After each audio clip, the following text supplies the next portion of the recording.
sobre cambio climático, la situación actual en Panamá y quizás una radiografía de este tema a través de esta portada o esta slide de inicio, ¿no? Cómo estamos trabajando la vulnerabilidad, que es el primer mapa que alcanzan a ver ahí en la parte central. Luego, cómo estamos abordando el tema de escenarios de cambio climático, por ahí todo el tema de las actividades generadoras de CO2 o CO2 equivalente, los diferentes gases de efecto invernadero y el rol que estamos desarrollando a través del acceso a la información. Cómo estamos manejando todo este tema de la disponibilidad de la información para el público en general.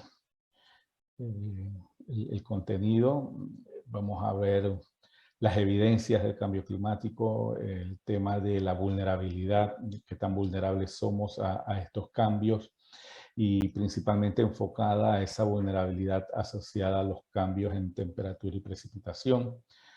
Por otro lado, conversaremos en cómo podemos mitigar el cambio climático, cómo podemos contribuir a través de acciones desde lo personal hasta acciones como país, políticas, lineamientos que permitan mitigar el cambio climático y un tema muy importante a partir de lo que es el Acuerdo de París en 2015, que tiene que ver con esos compromisos nacionales que se presentaron ante la Conferencia de las Partes de Cambio Climático en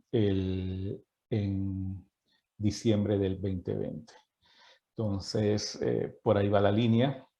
Quizás, no sé el proceso metodológico, pero por mi parte como docente, cuando le digo a mis estudiantes, me gusta más que todo el intercambio, no me gusta el monólogo, así que siéntanse en la libertad, si lo permite la metodología, de poder cortarme o interrumpirme por si tienen alguna duda o pregunta, o si la metodología es diferente, bueno, me excuso y se harían entonces las preguntas al final, pero si no, no hay inconveniente en poder interrumpirme. Bueno, habiendo dicho esto, creo que entonces avanzaríamos hacia el primer punto que me gustaría ver con ustedes, que está asociado al tema de conceptos.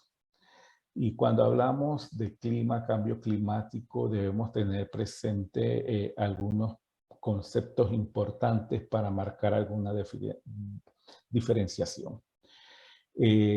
Debemos tener presente que el cambio climático en sí puede tener un impacto o una transformación en lo que conocemos como el tiempo o las condiciones del tiempo. Y cuando hablamos de condiciones del tiempo, es el estado de la atmósfera sobre un lugar y un momento concreto. Entonces, para hoy, cuando yo me levanto y salgo de mi casa, miro el cielo radiante y digo, el tiempo para hoy va a ser soleado.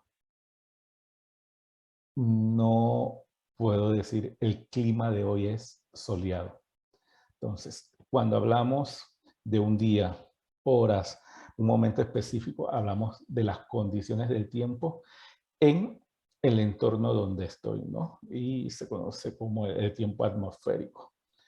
Incluso, como lo dice la definición, yo puedo hablar la mañana de hoy, el tiempo será soleado y para la tarde se espera que las condiciones del tiempo cambien y sea un tiempo lluvioso.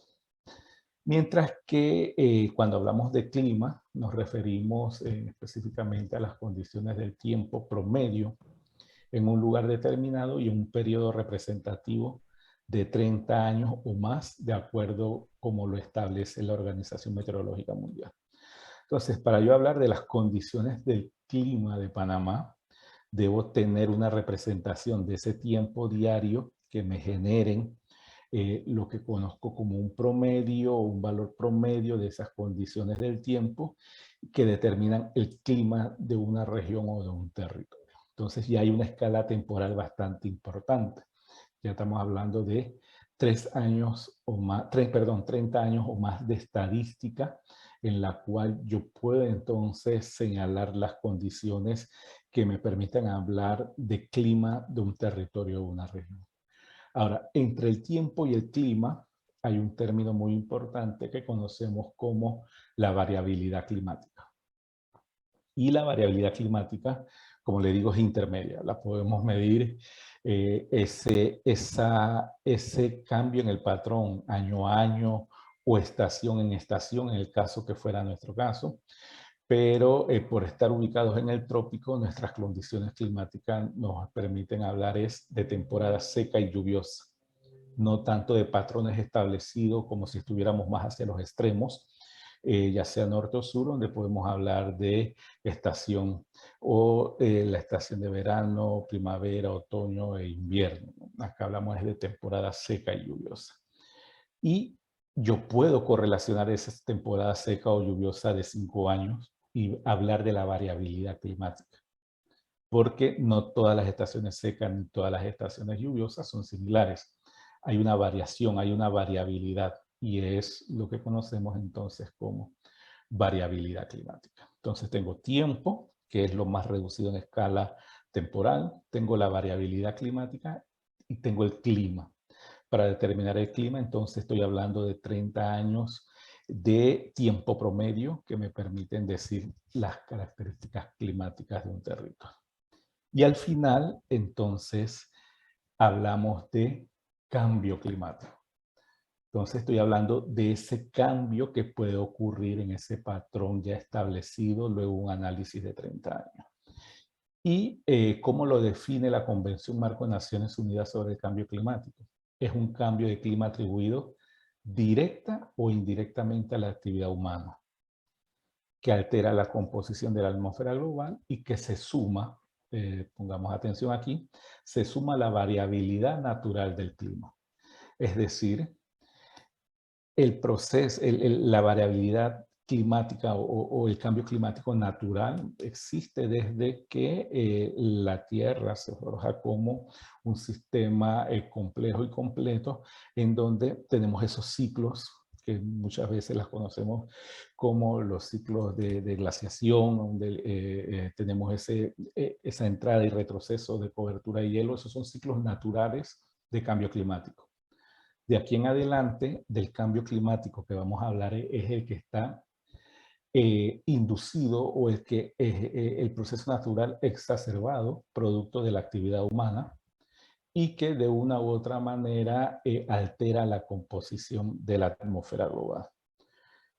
Y vamos a ver más adelante, porque hablamos de que se altera esa composición de la atmósfera global, y está debido principalmente a la emisión de lo que conocemos como gases de efecto invernadero o gases de calentamiento global o los principales gases de cambio climático, diferentes formas o diferentes terminologías para llamar a estos tres principales gases causantes del calentamiento global, y que lo vemos descrito en la parte final de estas gráficas de pastel. Estamos hablando del dióxido de carbono, CO2, estamos hablando del metano, CH4, y estamos hablando del óxido de nitrógeno, N2O. Entonces, estos son los tres principales gases al cual se refiere la definición de cambio climático, que a través de la actividad del hombre van alterando esa composición de la atmósfera. Y estos gases, por su naturaleza, tienen una capacidad de calentamiento global.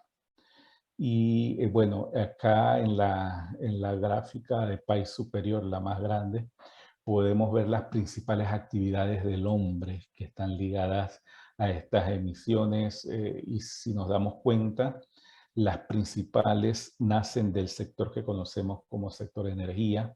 Podemos ver que predomina todo el tema de la generación de electricidad con un 21.3%. Si le sumamos otra que tiene que ver con ese sector, estamos hablando de el tema de transporte, 14%, mientras que hay otros sectores como procesos industriales que también representan un 16%.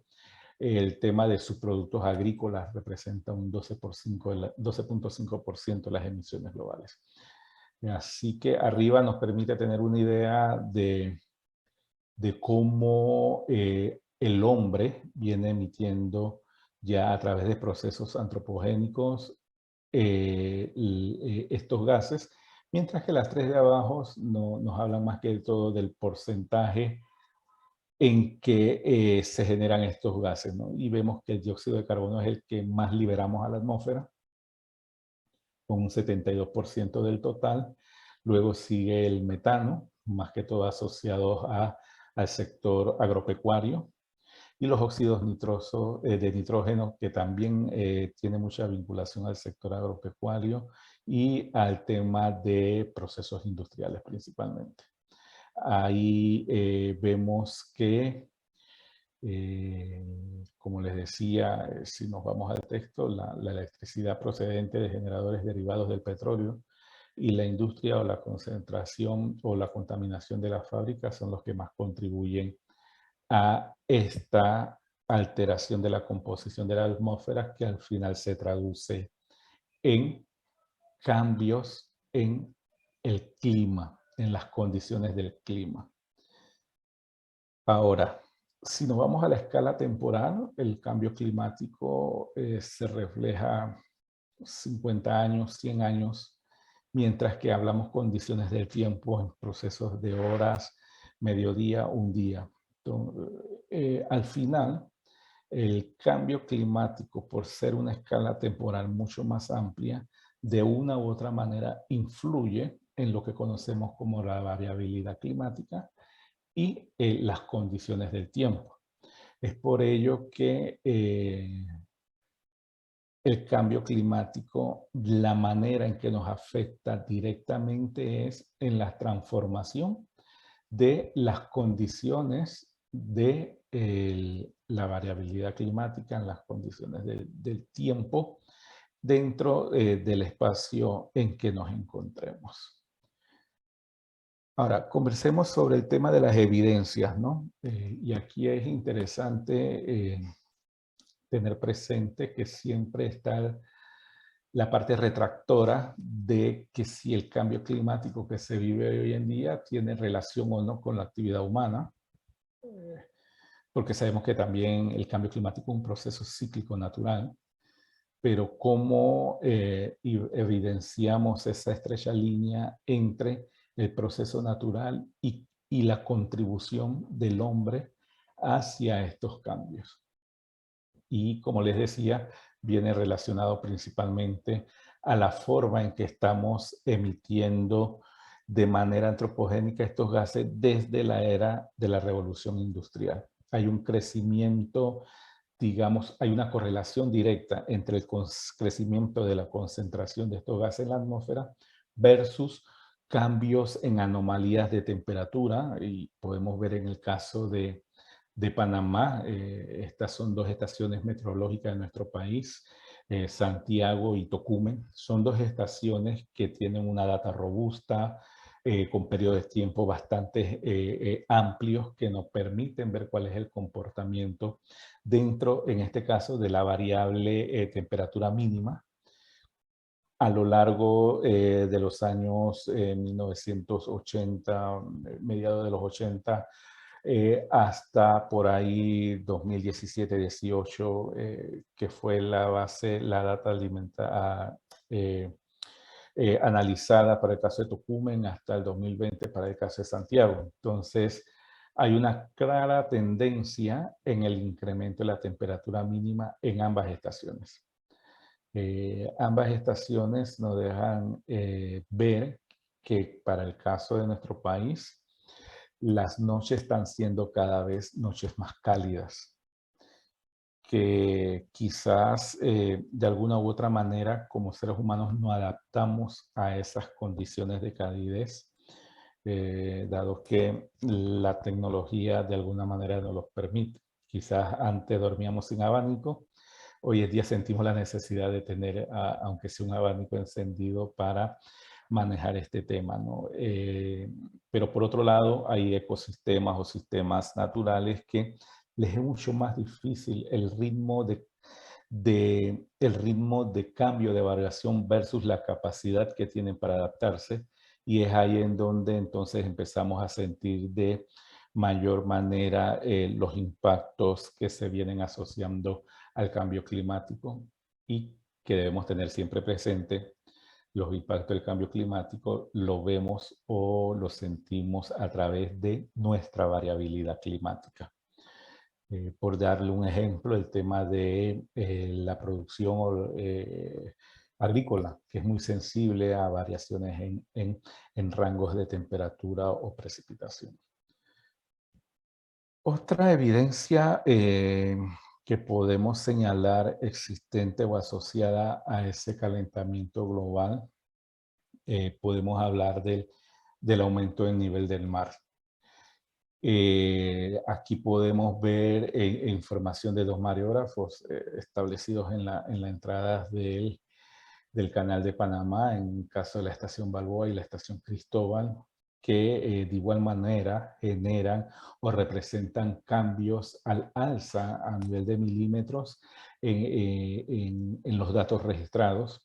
Al igual que en la parte de abajo, entonces tenemos información más global en donde se ven datos del departamento, bueno, sí, de servicio permanente para el nivel medio del mar y datos de alineamiento de la NASA, y creo que el otro es un visor que también está desarrollado a nivel regional para identificar zonas donde tendríamos mayores impactos por ascenso del nivel del mar, y hay una clara representación para el caso del Caribe panameño. Ahora, el aumento del nivel del mar, debemos tener presente que son múltiples los factores que contribuyen a que el mismo se dé. Podemos hablar del caso del deshielo, ya sea de casquetes polares o hielos continentales, pero la principal variable que nos lleva a sufrir este fenómeno es el proceso de la expansión térmica de la molécula de agua producto del calentamiento en la superficie del mar. Es una reacción que tiene la misma molécula del agua al tener temperaturas más cálidas. Sabemos entonces que se da este fenómeno de expansión de la molécula y tiende entonces a ocupar un mayor espacio, generando uno de los que conocemos como la problemática de ascenso del nivel de mar, y a eso le sumamos obviamente todo el agua proveniente de los hielos polares o hielos continentales. Y la otra gran variable en la cual, digamos, todavía no hay una certeza en cuanto al comportamiento, principalmente de la forma o el desplazamiento espacial o temporal de la misma, es la precipitación. Y aquí tiene mucho que ver con el tema del ciclo hidrológico en sí. Recordemos que hay una masa de agua establecida. Al final, no como dice la máxima, ¿no? La materia no se crea ni se destruye, la puedo transformar, la puedo conocer el agua en estado sólido, líquido, gaseoso, pero al final es el mismo volumen. Y por ende, el patrón o el comportamiento de ese cambio en las precipitaciones muchas veces es más difícil poder establecerlo. ¿Qué sucede en el caso de Panamá? Para el caso de Panamá podemos hablar que las precipitaciones sí están cambiando en la forma en que se da.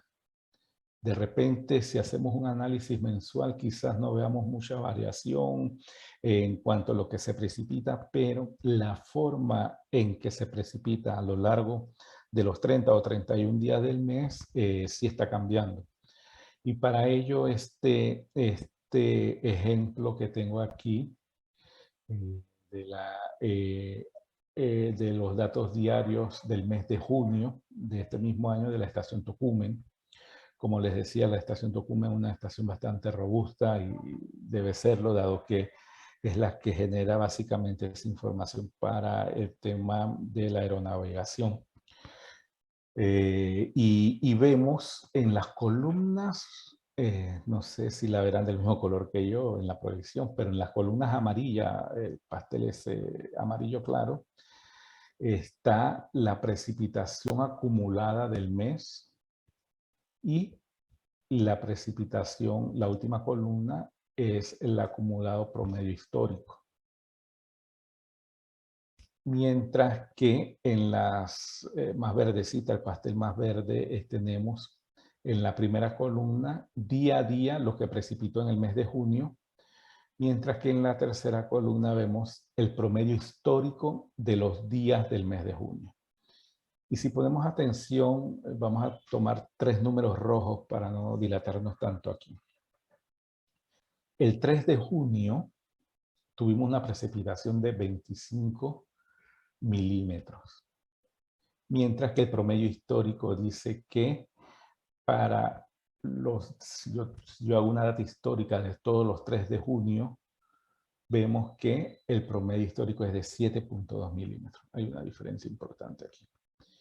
Vámonos al 14 de junio.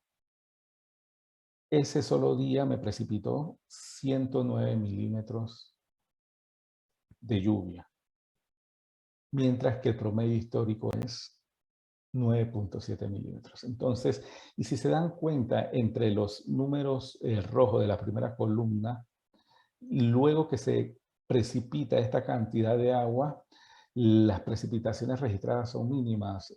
Después de 25.3 tenemos 0.2, 0, 0, no hay registro el día 8. Luego que se precipitaron los 109 milímetros del 14, entonces tengo 7.1, 0, 0.4. Es decir, la lluvia hoy en día en Panamá se me está concentrando en X cantidad de días específicos y no se está distribuyendo a lo largo de los meses lluviosos. Es por ello entonces que hablamos que quizás cuando yo hago el promedio mensual y muchas veces este análisis es engañoso, puedo ver que hay una diferencia de 20, 30, 40 milímetros. Y digo, bueno, el cambio climático no está afectando el tema de las precipitaciones en Panamá. Pero no es lo mismo que al final de un mes tú tengas 350 milímetros precipitados a lo largo de 30 días, a que esos 350 milímetros te caigan en 3 o 4 días del mes. Porque el impacto que te va a generar es un impacto como la imagen que podemos ver, ¿no? De inundaciones, afectaciones, deslizamientos y la misma capacidad de carga de los suelos de esa cantidad de agua genera otros impactos asociados. Al final, en el caso, si queremos hacer un análisis más profundo del comportamiento de la precipitación, deberíamos por lo mínimo hacer el comportamiento o los patrones de cambio día a día de manera mensual. Incluso las estaciones hoy en día te permiten dentro de ese día ver en qué periodo de tiempo se precipitaron esos 85 o esos 109 milímetros. Porque incluso aquí lo estamos viendo que sé que cayeron el 14 de junio, pero dentro del 14 de junio no sé si cayeron de 9 a 10 de la mañana o cayeron de 3 a 4 de la tarde, o los 109 milímetros cayeron desde las 6 de la mañana hasta las 6 de la noche. Así que pudiéramos hilar un poco más fino todavía.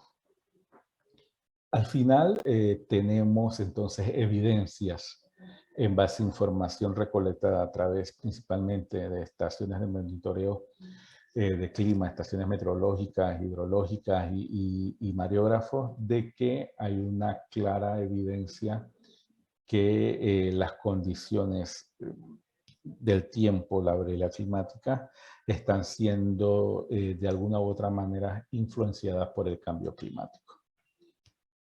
Ahora, producto de estos cambios debemos conocer o determinar nuestra vulnerabilidad. Debemos saber qué tan vulnerables somos como país ante estos cambios que estamos evidenciando en el comportamiento de la climatología.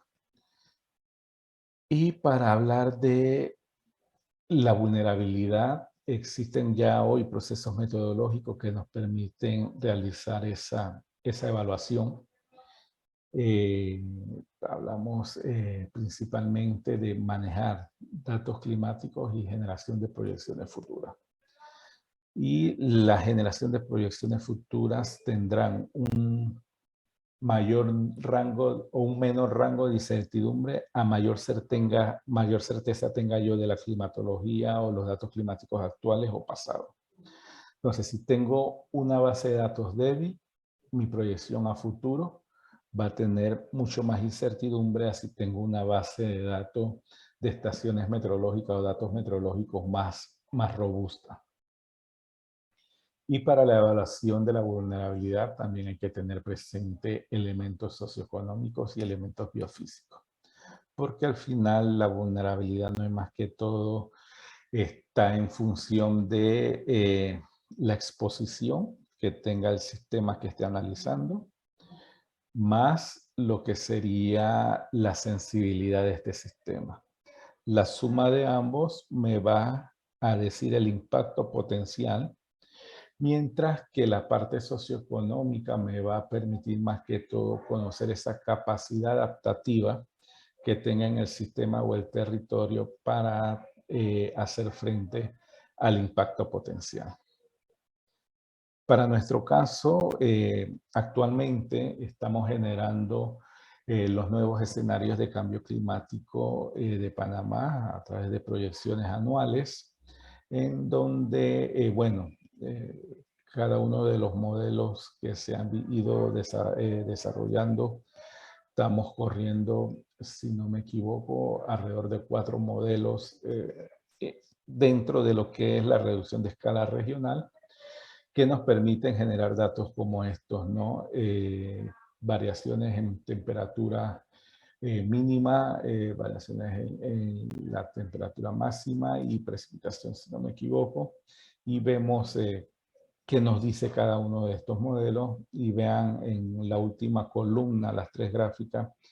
Aquí estamos hablando del modelo de la NOAA. Creo que el otro es un modelo del Hadley Center de Reino Unido, y el de arriba no alcanzo a ver muy bien, pero es otro de estos modelos regionales que utilizamos.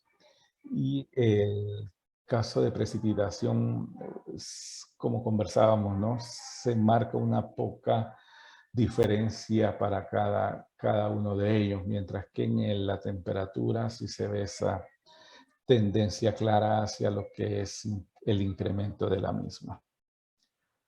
Ahora, conociendo la información biofísica para todo el tema de sensibilidad, conociendo la información socioeconómica para determinar la capacidad adaptativa y considerando los escenarios de cambio a futuro, la proyección de un nuevo clima, se ha trabajado sobre lo que es un índice de vulnerabilidad.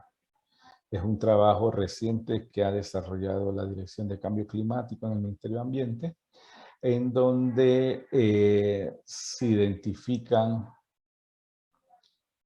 variables, donde se identifican indicadores para cada una de estas 3 componentes de la fórmula de vulnerabilidad, que al final, al integrarlo, la integración de los 3 mapas que tenemos arriba, que es el mapa de de exposición, sensibilidad, el del medio, y capacidad adaptativa, el que está más amarillo con rojo.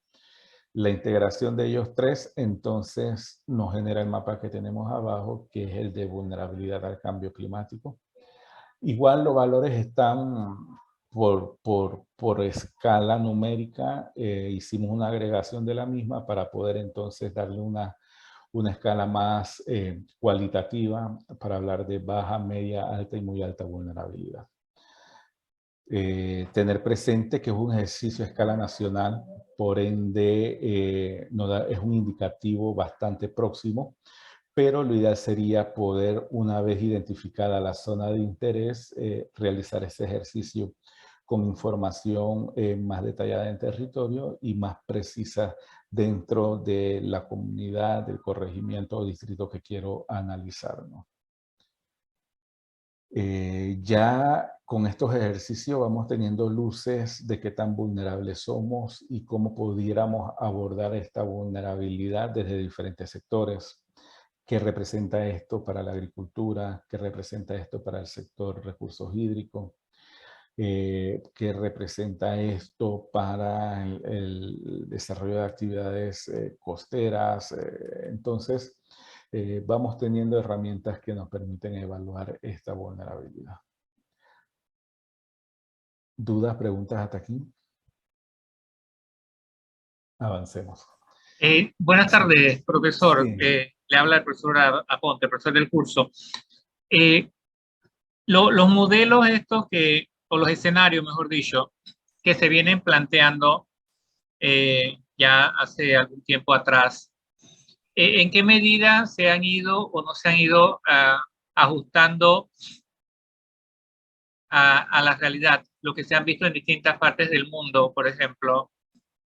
Sí, mira, muy buena la pregunta y en este sentido, sí indicarles que una de las bases principales para la proyección al nuevo clima es conocer cuáles son esos principales escenarios de emisión de gases de efecto invernadero. Entonces, el panel intergubernamental de cambio climático desarrolla una serie de escenarios futuros de emisión en cuanto a cómo va el crecimiento o la concentración de estos gases en la atmósfera. Si pueden ver en esta gráfica, en la leyenda, a mano derecha, si la vemos de frente al final, hablamos del RCP 2.6 y el RCP 8.5. ¿Qué es RCP? Estos son modelos de concentración de gases de efecto invernadero en la atmósfera. Y el patrón de crecimiento de concentración va acorde con el patrón más pesimista que se desarrolló en su modelo, en su momento, como modelo de emisiones, que es el RCP 8.5. Hoy en día, la climatología de 15 a 20 años hacia acá, cuidado un poco más, 30 años, que se modeló años atrás, nos dice que estamos comportándonos como en este escenario de emisión, RCP 8.5. Entonces, hay una correlación, digamos, entre las proyecciones y ese escenario más pesimista de emisión de gases de efecto invernadero, que es el que ahora mismo, como quien dice, es el escenario que ha calzado con lo que vemos hoy en día en nuestra climatología y nos da las bases para entonces proyectarnos en base a crecimiento de gases de efecto invernadero en esa línea, en ese modelo de emisiones. Ahora, ¿cuál es la lógica que envuelve este escenario? Si nos vamos a la literatura, este escenario nos habla de que, bueno, no estamos haciendo la tarea de mitigación, el crecimiento poblacional sigue de una manera acelerada, la demanda por los recursos naturales también sigue afectando, seguimos dependiendo en alta manera de los combustibles fósiles y no de tecnologías más amigables con el ambiente. Eso es lo que nos dice ese escenario de emisión y es que, bueno, lamentablemente es el que estamos viendo que como pronóstico es el que se está desarrollando hoy en día. En esos modelos, supongo yo que no se consideró este tema de la pandemia. No obstante, aunque es un periodo corto, lo que sí supimos es que el impacto en general de emisiones hacia la atmósfera disminuyó. ¿Se ha visto algún efecto con relación a esto?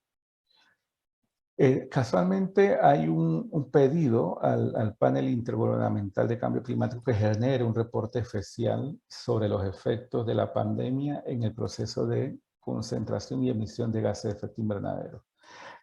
Pero como usted bien señala, se ha reportado, digamos, a través de estaciones de medición, diferentes partes digamos, del planeta en que las concentraciones, las mediciones en su momento se redujeron de alguna manera, es decir, se ha tenido en el caso de cambio climático un efecto positivo producto de la pandemia de COVID-19.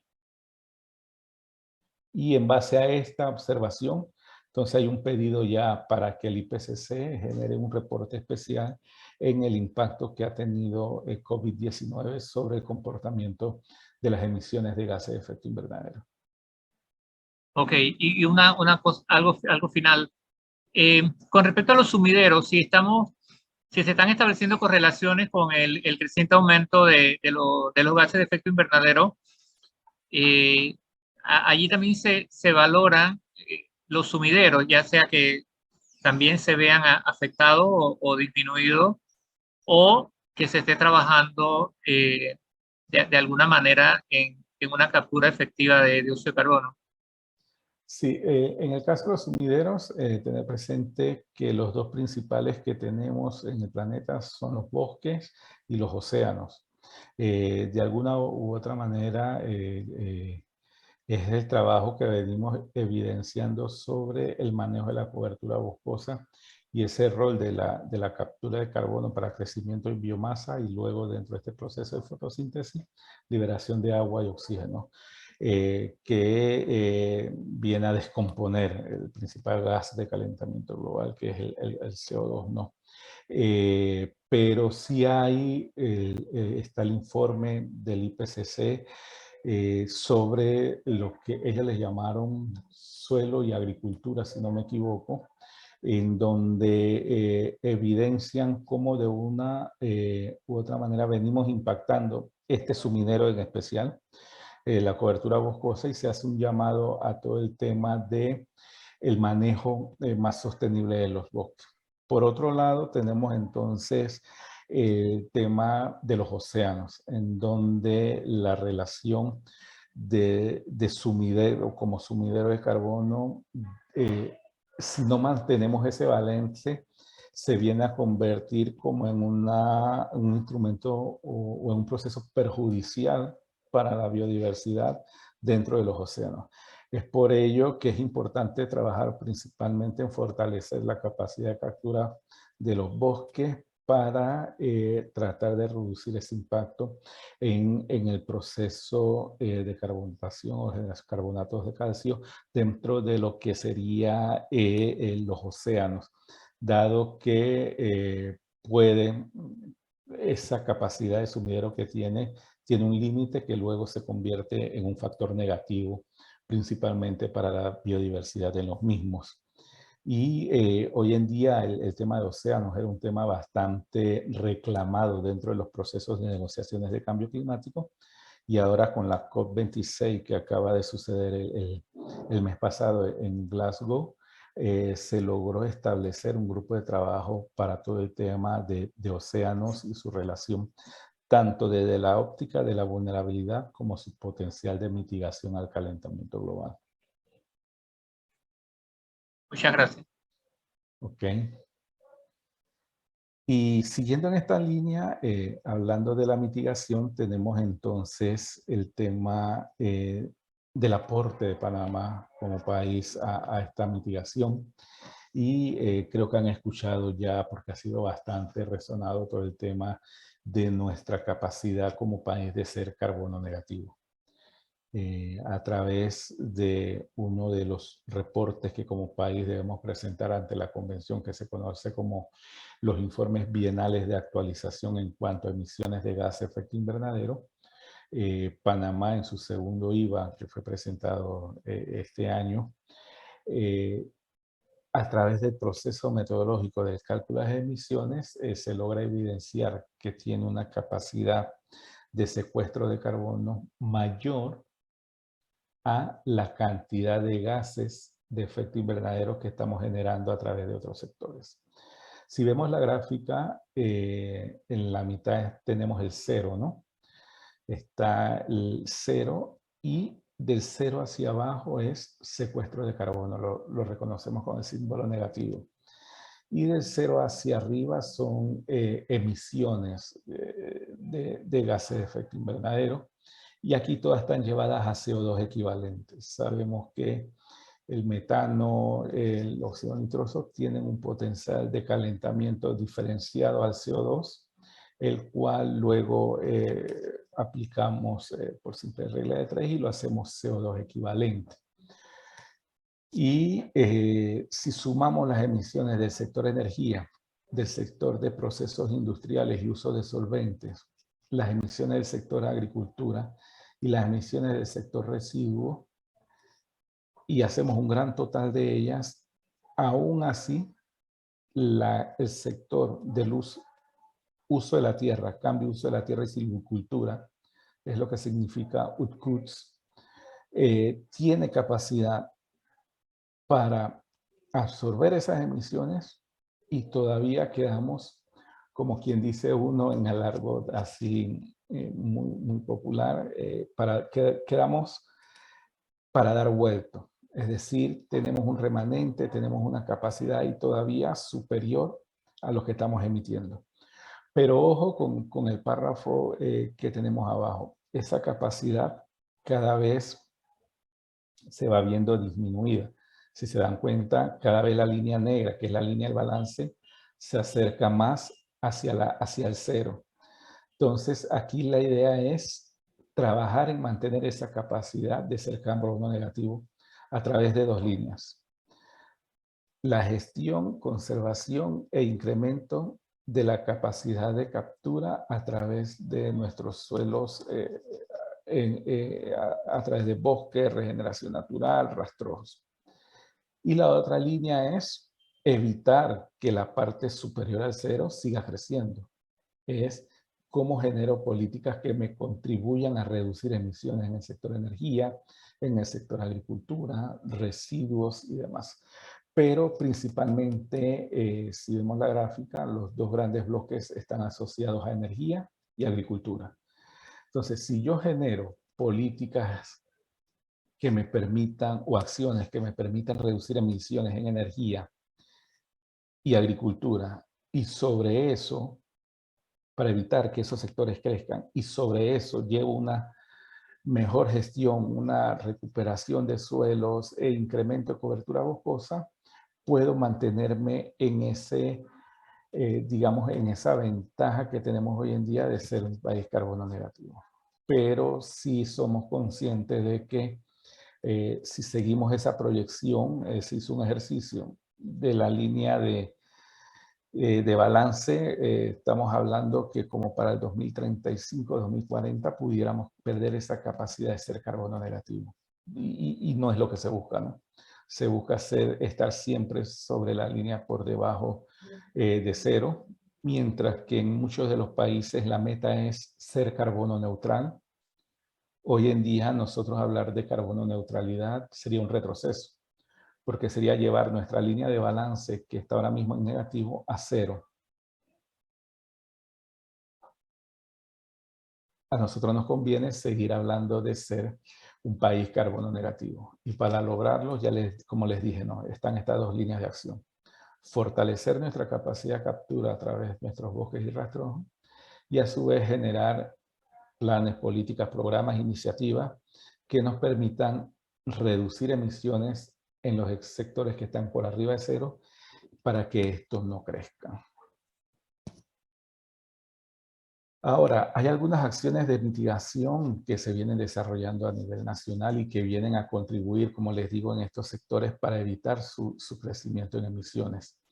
Vemos que en el sector energía podemos identificar 5 acciones precisas. Está todo el tema de la estrategia de movilidad eléctrica, que hemos sido, digamos, testigos de este gran acontecimiento de establecer una ruta eléctrica entre San José, Costa Rica y Panamá. Es un avance bastante importante y todo va en línea de esta estrategia de movilidad eléctrica. La misma agenda de transición eléctrica que ha establecido el gobierno, que nos lleva a, dentro de la matriz de generación eléctrica, incrementar lo que es la generación a partir de fuentes renovables no tradicionales como es viento y sol. todo el tema del etiquetado en la eficiencia energética, ya la importación de productos que traigan un etiquetado de eficiencia e ir sacando todos estos, principalmente electrodomésticos y demás, que no son eficientes en el consumo. El recién aprobado reglamento de edificación sostenible que nos debe llevar a todo el tema de construcciones LED a nivel nacional, y por ahí podemos seguir enumerando, ¿no? En el caso de procesos industriales, está todo el plan de enfriamiento de Panamá que lanzó el MINSA, el Ministerio de Salud, en conjunto con el Ministerio de Ambiente, que está orientado a la transformación principalmente de gases refrigerantes utilizados en aire acondicionados, en neveras y demás, y la implementación de la enmienda de Kigali, que si bien es cierto, esta enmienda de Kigali se da dentro del marco del protocolo de Montreal, de alguna manera viene a tener influencia sobre gases de segundo orden en el calentamiento global. Así que también contribuye al tema de cambio climático. Y ahí tenemos las otras iniciativas, ¿no? En agricultura tenemos dos, en residuo hay dos iniciativas, en uso de la tierra hay dos iniciativas. Y todo el tema del ejercicio que se viene haciendo a nivel del sector privado con el lanzamiento del programa de Reduce tu Huella corporativo, que está en línea hacia reducir la huella de carbono en procesos corporativos, luego en procesos industriales, incluso lo queremos llevar a procesos municipales. Entonces, hay toda una serie de iniciativas y programas inducidos a trabajar en lograr estabilizar las emisiones en estos sectores que están por arriba de la línea de cero, evitar su crecimiento y así poder mantener lo que sería esa premisa de Panamá como carbono negativo.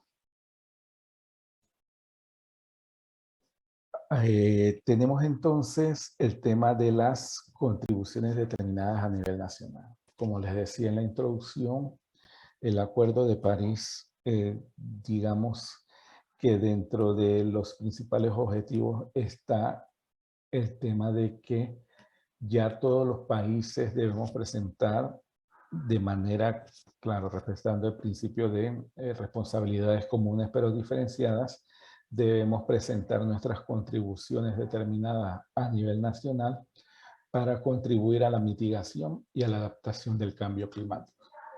Entonces, este es el instrumento que establece cuál va a ser la línea de trabajo en Panamá de aquí a 5 años para aportar a la mitigación y a la adaptación del cambio climático.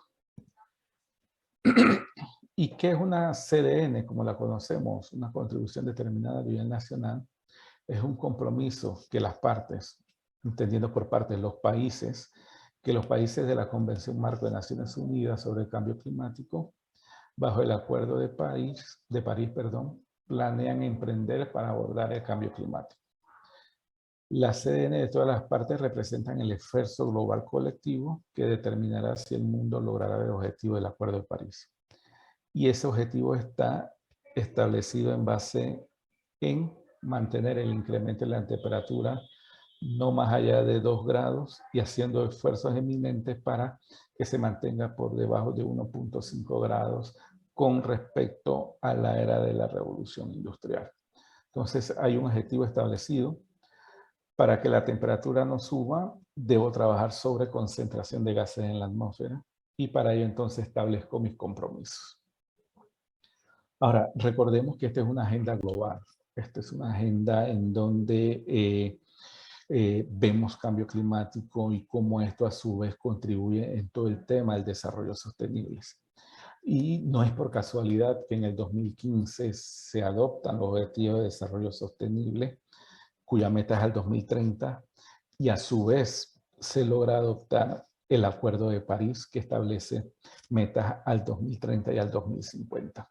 Entonces, es un componente más de ese gran objetivo global que conocemos como los ODS.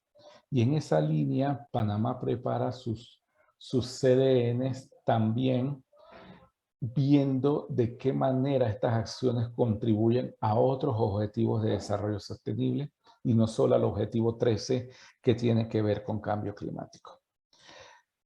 Aquí tenemos los 10 sectores en que Panamá presenta compromisos, ya sea en la línea de la mitigación o la adaptación, y cómo estos compromisos de una u otra manera vienen a dar respuesta de forma indirecta o directa a otros objetivos de desarrollo sostenible, no necesariamente el objetivo 13 que tiene que ver con el clima.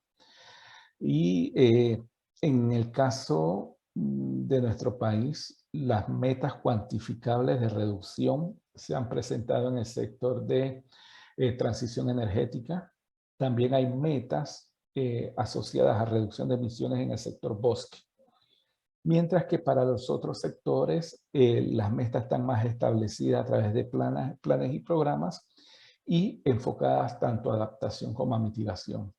Son estos el recurso hídrico, biodiversidad, ecosistemas marinos, agricultura, ganadería y acuicultura, salud pública, asentamientos humanos resilientes, infraestructura sostenible y economía circular. ¿Qué ha dicho Panamá? Nos comprometemos a generar acciones para atender el cambio climático en estos sectores y acciones que de una u otra manera redundan en beneficio más allá del ODS 13, sino a otros ODS asociados.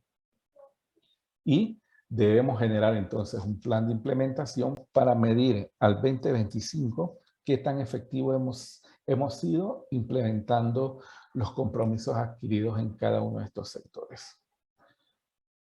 Ahora, esta contribución nacional determinada tiene principios orientadores. Como les decía, tiene un enfoque integrado entre adaptación y mitigación.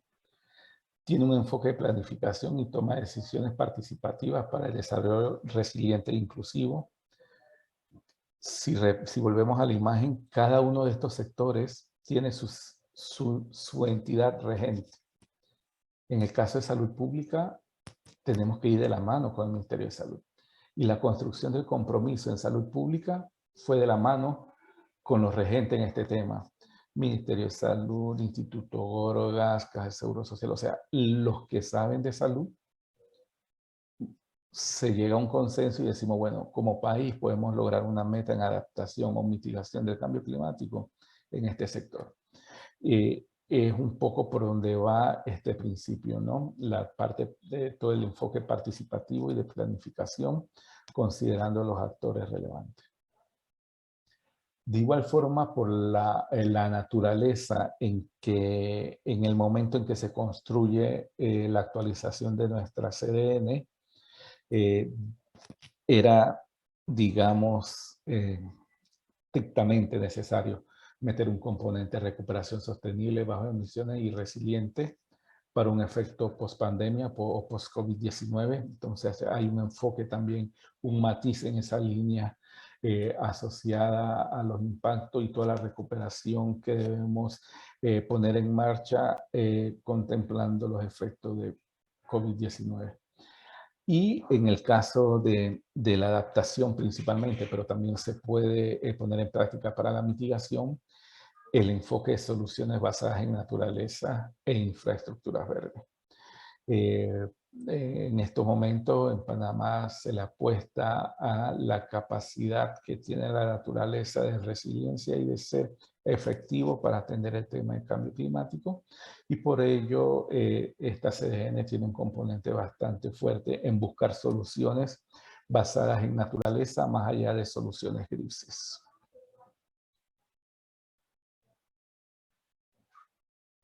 Bueno, para ir terminando, vamos a ver un poco cómo le doy un asidero legal a toda esta estructura que vengo desarrollando para atender el cambio climático desde la mitigación y de la adaptación. Y para ello se ha trabajado en diferentes arreglos institucionales que nos permiten tener esa normativa para poder implementar las acciones en estas líneas. En primer caso, hablar sobre el decreto ejecutivo 135 del 30 de abril del 2021, un decreto bastante reciente, en el cual se reglamenta el título quinto de la Ley General de Ambiente en su texto único sobre la adaptación al cambio climático. Y este decreto ejecutivo crea o establece lo que conocemos como el Sistema Nacional de Datos de Adaptación al Cambio Climático. La idea es contar con un repositorio que nos permita recabar información de lo que vienen haciendo todos los actores de la sociedad nacional en materia de adaptación. Está el Sistema Nacional de Monitoreo, Evaluación y Reporte de la Adaptación, más que todo el seguimiento a indicadores que nos permitan ver qué tanto estamos alejándonos o cerca de la meta establecida en nuestro NDC.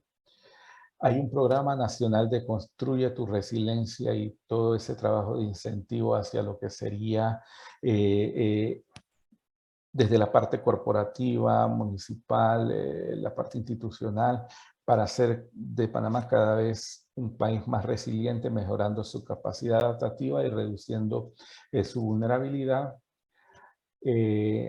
Establece lo que es el Fondo de Adaptación al Cambio Climático, un fondo nacional y las fuentes de financiamiento que permitirían crear este fondo y de qué manera se va a operativizar apoyando proyectos ya de adaptación en comunidades más vulnerables.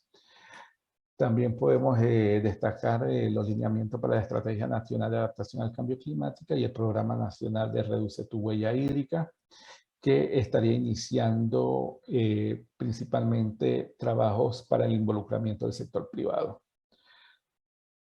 Dentro de los arreglos institucionales, creo que también es importante aquí destacar la Ley 209 del 22 de abril del 21, que crea el Instituto de Meteorología e Hidrología de Panamá. Creo que era una deuda que como país teníamos con la sociedad, pasar más allá del nombre, porque conocíamos hidrometeorología de TESA, digamos que era el ente encargado de generar esa información meteorológica, a una transformación a un instituto. Aquí debe ser más allá que pasar de Hidromet a instituto, sino de todo lo que involucra la capacidad de tener un instituto meteorológico e hidrológico para atender el tema de meteorología, climatología e hidrología a nivel nacional. Es un instituto que hoy en día está en su proceso de reglamentación. La misma ley establece un año, una vez aprobada, para que se puedan dar todos los procesos de instauración, reglamentación y funcionamiento del mismo. Así que en materia de planificación se puede decir que va en buen desarrollo. Lo ideal y lo que establece la ley es que al 22 de abril ya debería estar en funcionamiento del 2022, que es el año que le establece la misma ley que lo crea, ¿no? Y si vamos por el lado de la mitigación, también hay arreglos institucionales interesantes y uno de ellos es el Decreto Ejecutivo 100 del 20 de octubre del 2020 y que viene a reglamentar entonces el capítulo de mitigación de la Ley General de Ambiente en su texto único y crea el Programa Nacional de Reduce tu Huella.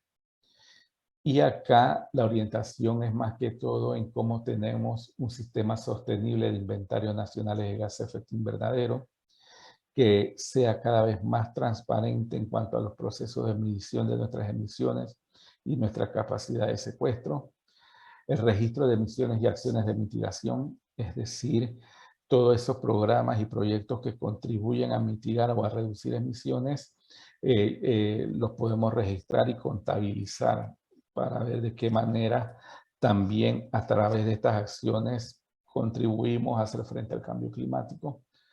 Las políticas y acciones de mitigación a través del artículo 50 del Mercado Nacional de Carbono. Hoy en día el Ministerio está iniciando un proceso de construcción de un Mercado Nacional de Carbono para poder generar ese incentivo a través de diferentes actividades de procesos, ya sea industriales, corporativos y demás, para que puedan compensar sus emisiones. Creo que sí, en materia de mitigación, este es como uno de los puntos más relevantes, ¿no? Poder trabajar hacia un mecanismo de mercado de carbono nacional y tener un sistema nacional, un sistema sostenible de inventarios nacionales de gases de efecto invernadero, que al final es el instrumento que nos va a permitir ser cada día más transparente en cuanto a nuestros reportes de emisiones o capacidad de secuestro de carbono a nivel nacional. Y para ir finalizando, dejarles por acá todo lo que, lo que hemos señalado, lo que hemos estado presentándoles, se recoge a través de un portal que permite el acceso a la información. Es el sitio de la Dirección de Cambio Climático del Ministerio de Ambiente, en donde podrán encontrar información referente a los avances a nivel nacional del proceso de implementación de la Convención y del Acuerdo de París. Adicional a esto, como producto del compromiso adquirido al ratificar el Acuerdo de París, debemos trabajar en un portal de transparencia climática, el cual ya, digamos, se viene desarrollando a través de fondos de la Convención y esperamos esté en funcionamiento para el primer semestre del año 2022, que viene a complementar toda esta información relevante que se tiene en el sitio oficial de cambio climático del Ministerio de Ambiente. Y el portal de transparencia, que va a ser la herramienta que de una u otra forma nos pueden ver desde, digamos, a nivel global, la información que vamos suministrando en atención, adaptación, mitigación y formación y generación de capacidades a nivel nacional para atender el cambio climático. Creo que este era mi último slide. Yo, como les decía al inicio, lo vengo dejando por aquí para, más que todo, la idea de la presentación era poder despertar ese ánimo en ustedes, y si hay un tema en específico que luego les gustaría ampliar, pudiéramos desarrollar otra sesión, ya sea conmigo u otros colegas que tengan mayor, digamos, expertise en el tema de mitigación o adaptación, y ir generando, ¿no?, esa oportunidad de intercambio. Algunos enlaces interesantes que les puedo recomendar a través de la persona que me contactó por correo, le voy a hacer llegar la presentación para que puedan entonces tener algunos enlaces interesantes donde pueden ir encontrando información más allá de la que tenemos plasmada en la página de la Dirección de Cambio Climático. Muchas gracias y quedo entonces abierto a consultas o comentarios. Muchísimas gracias, licenciado René, por su majestuosa presentación, por compartir con nosotros los últimos avances y actualizaciones en cuanto a los monitoreos de las mediciones de carbono, sumideros, captura, precipitaciones y todas las variables que contribuyen al cambio climático.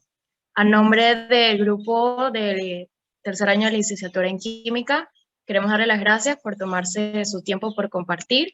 De igual manera, agradecemos cualquier tipo de invitación para realizar estudios, tomando en cuenta de que nuestro trabajo de grado también pudiese estar relacionado a algún estudio de impacto ambiental.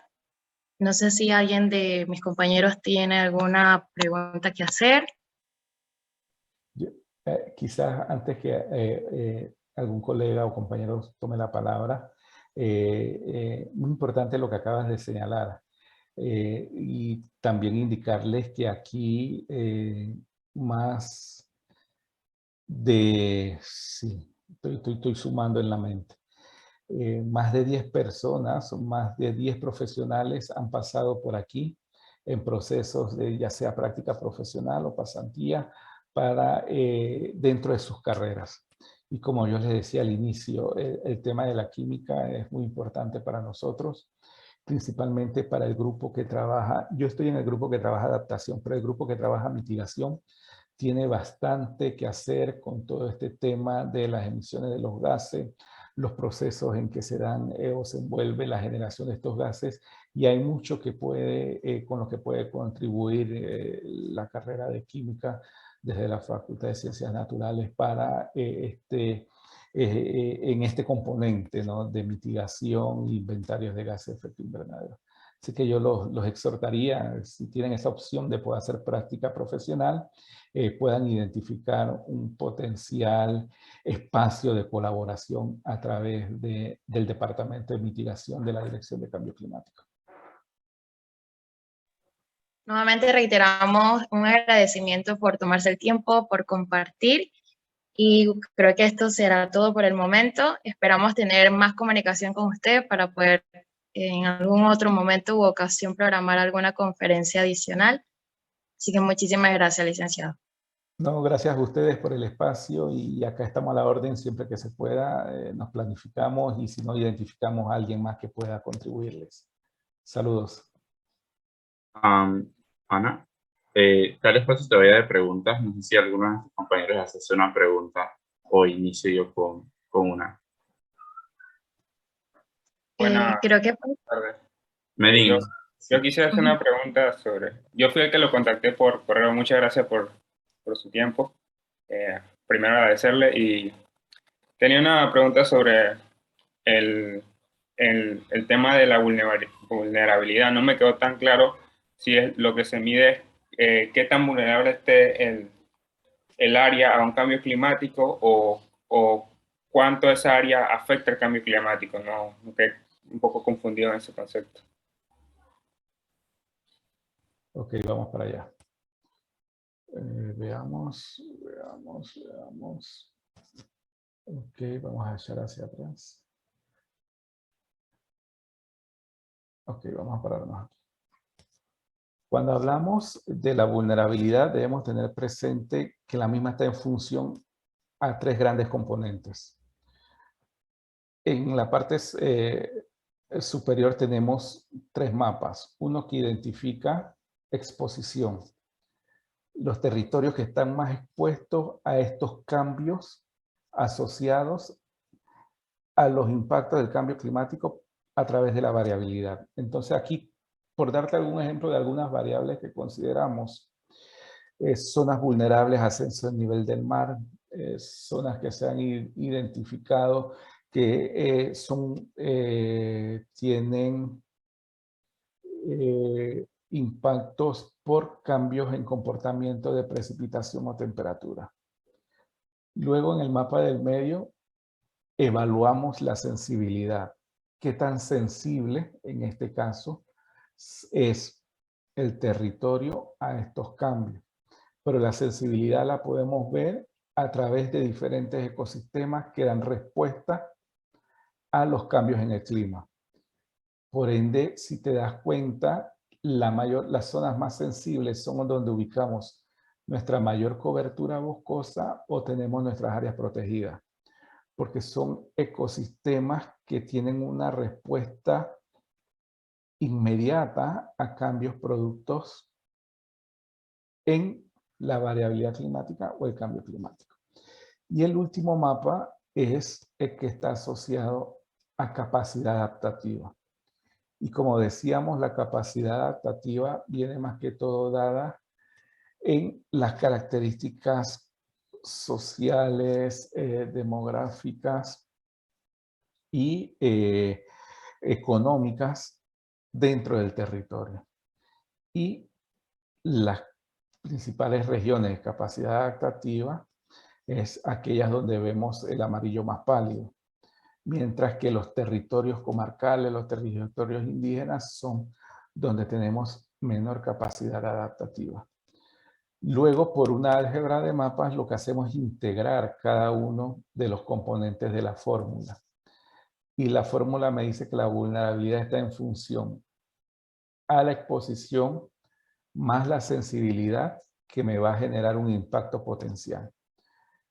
pero ese impacto potencial se va a ver disminuido o incrementado dependiendo de la capacidad adaptativa que yo tenga. Y al integrar los tres, aplicando esta fórmula, me genera entonces el mapa grande que tengo abajo, que es el de vulnerabilidad. ¿Qué tan vulnerable es mi territorio? Este análisis se llevó a nivel de distrito. ¿Qué tan vulnerable es mi territorio con respecto a cambios asociados en el comportamiento del clima, considerando principalmente variables como precipitación, temperatura y ascenso del nivel del mar? Que fueron las tres que vimos inicialmente, ¿no? Donde hablábamos de las evidencias. Hablábamos de que hay cambios en el patrón de precipitación, que ya no llueve de la misma forma, sino que la lluvia está concentrada. Eso es una exposición al cual responde nuestro territorio. Hablamos del aumento del nivel del mar, también estamos expuestos, somos un país angosto de muchas costas, por ende se considera esa exposición. Y el comportamiento de las temperaturas. Entonces, sobre esa base, construimos nuestra vulnerabilidad. E identificamos entonces esos territorios más vulnerables ante impactos asociados al cambio climático. No sé si te confundí más o... No, muchas gracias. Ahora sí pudo me ser un quedó poco más más claro claro. que se toman diferentes factores y le integramos. Exacto. Gracias. Tengo dos preguntas bueno, una pregunta del chat y otra es mía. Pregunta a la compañera Córdoba, que tiene problemas con el micrófono, que si aquí en Panamá hay estudios sobre el efecto del cambio climático con respecto al sector agrícola, sobre todo por esta dinámica de los gases de efecto invernadero como el metano. Usted mencionó que principalmente viene de esta actividad agrícola. Si aquí en Panamá se han realizado algún tipo de estudio con respecto a eso. Los estudios que tenemos están más dirigidos a la vulnerabilidad del sector. Hay un estudio que se hizo en conjunto con CEPAL dentro del programa de la economía de cambio climático y se evaluó el impacto del cambio climático en la producción de maíz, principalmente en la zona productora, región de Azuero, Chiriquí, Panamá Este, y cómo ese cambio en el patrón de temperatura en estos territorios y el comportamiento de la precipitación pudiera desplazar la región geográfica para la siembra o el desarrollo del rubro. Está por esa línea. Hay un estudio que es bastante, ya tiene su par de años, cuando se trabajó el tema del proyecto regional de cambio climático en el marco de la CCAD, la Comisión Centroamericana de Ambiente y Desarrollo, en donde con la Universidad Zamorano, Honduras, si no me equivoco, se hizo un proyecto para el monitoreo de emisiones de gases de ganado a través de su proceso digestivo. Fue un proyecto bastante interesante. Tenía su sede de laboratorio en esta universidad y era curioso ver el ganado con mascarillas por delante, por detrás, luego de que comían, todo ese proceso digestivo para medir la calidad del metano que liberaban a través de los gases, ¿no? Pero hay estudios bastante puntuales, incluso investigaciones que se han hecho con STRAI, asociada el Instituto Smithsonian de Investigaciones Tropicales, asociadas a emisiones en el sector agricultura. La FAO también actualmente viene desarrollando, pero más hacia el área de forestal, silvopastoril y demás. Muchas gracias. Y la otra pregunta, que es la mía, entiendo que en los modelos que nos presentó hay tres variables fundamentales que consideran que son la presión, la temperatura y el aumento del nivel del mar. Pero, por ejemplo, como son modelos que solamente dan predicciones, la deforestación que se ha visto, por ejemplo, en la zona de la autopista de camino de la zona oeste a la capital, ¿cómo eso ha influido en sus modelos? sea, no sé si tiene algún impacto indirecto o tienen otros estudios separados que se encargan de eso. Acá, principalmente, el impacto asociado al cambio de cobertura boscosa lo vamos a ver en la capacidad de secuestro de carbono que tengamos. Y era por ello que yo les conversaba que debemos desarrollar acciones que evite que cada vez más se acerque la línea negra de balance hacia cero o supere la línea cero. Entonces, si yo estoy generando un impacto producto de la necesidad de una obra de mejora o de desarrollo, de alguna u otra manera debo generar las acciones que me permitan recuperar esa cobertura para poder compensar el impacto que estoy generando y de mantener esa capacidad de un manejo sostenible o un incremento de la capacidad de secuestro de carbono a través de nuestros bosques. En las proyecciones hacia lo que sería un modelo de desarrollo bajo en emisiones, debemos contemplar cada una de estas obras. A través de un plan de desarrollo nacional, como país debo ser capaz de conocer cuáles son mis mega obras planificadas que conlleven a contribuir a mi desarrollo, qué impacto generarían, ya sea a cobertura boscosa u otro tipo de afectación, y sobre esa base planificar las acciones necesarias para, como quien dice, enmendar el impacto que estoy generando. Acá el detalle es que la recuperación o la de mejora, por darte un ejemplo, y el que tú acabas de citar, la ampliación de la carretera del Canal de Panamá a Reján. Esta ampliación, el impacto en cuanto a la deforestación que generó, yo la estoy compensando, pero la compensación no la veo porque no es en el mismo sitio. Entonces, a nivel institucional o propuesta del desarrollo del proyecto, en este caso el MOP, identifica esa recuperación y trabajo en la compensación de ese impacto que estoy generando a través del desarrollo de esta obra. Pero sí es lo que tú señalabas de modelos y de el tema de modelo o tomar en cuenta los impactos de estas obras se llevan adelante cuando desarrollamos lo que es nuestra Estrategia Nacional de Desarrollo Bajo en Carbono. En esa estrategia yo debo contemplar los megaproyectos de desarrollo y cómo voy a compensar su impacto asociado a, en este caso, a cambio climático. Sabemos que hay otros impactos. Por acá nos circunscribimos a cómo compenso ese impacto asociado a cambio climático, mitigando las emisiones que genere este proyecto o si la zona donde se va a desarrollar puedo mejorar su capacidad adaptativa o reducir su vulnerabilidad al cambio climático. Perfecto, entiendo. Muchas gracias.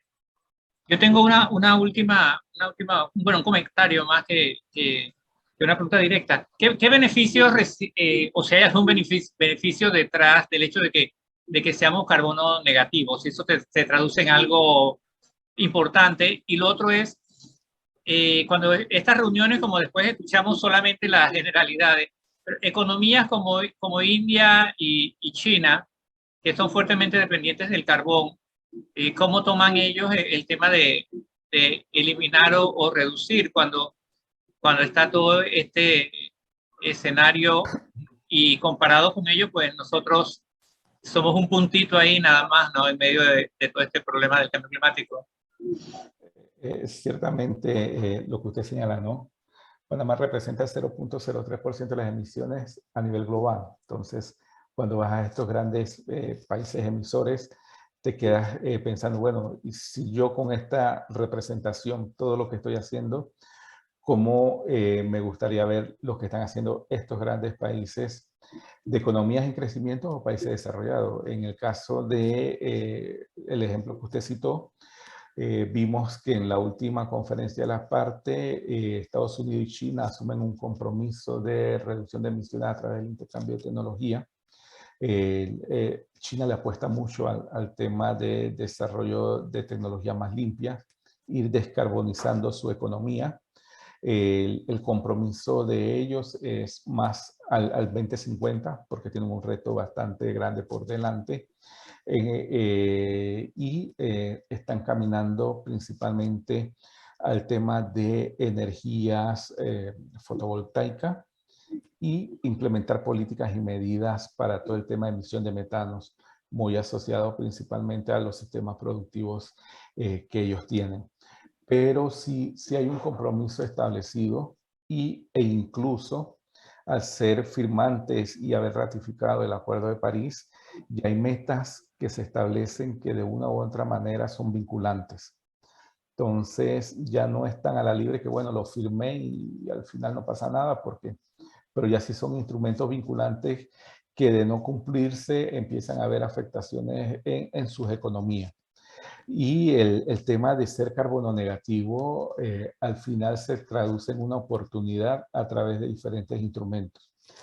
Puede ser a través de un mercado de carbono internacional o puede ser a través de lo que conocemos como la reducción de emisiones por deforestación o degradación de bosques, que al final nosotros hemos reducido y tenemos esa capacidad de tener un ahorro en cuanto a emisiones que en un momento dado puede ser necesidad de otro país que no esté cumpliendo la meta y poder establecer algún tipo de relación o vínculo en la comercialización de esta reducción, en este incremento de reducción que tengo ahora mismo y que puedo mantener.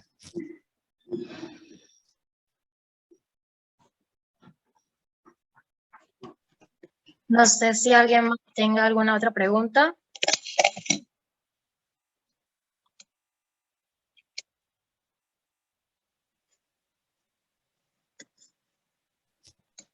No hay nada en el chat. No. Bueno, creo que eso sería todo por el día. Muchísimas gracias nuevamente por la oportunidad y el espacio.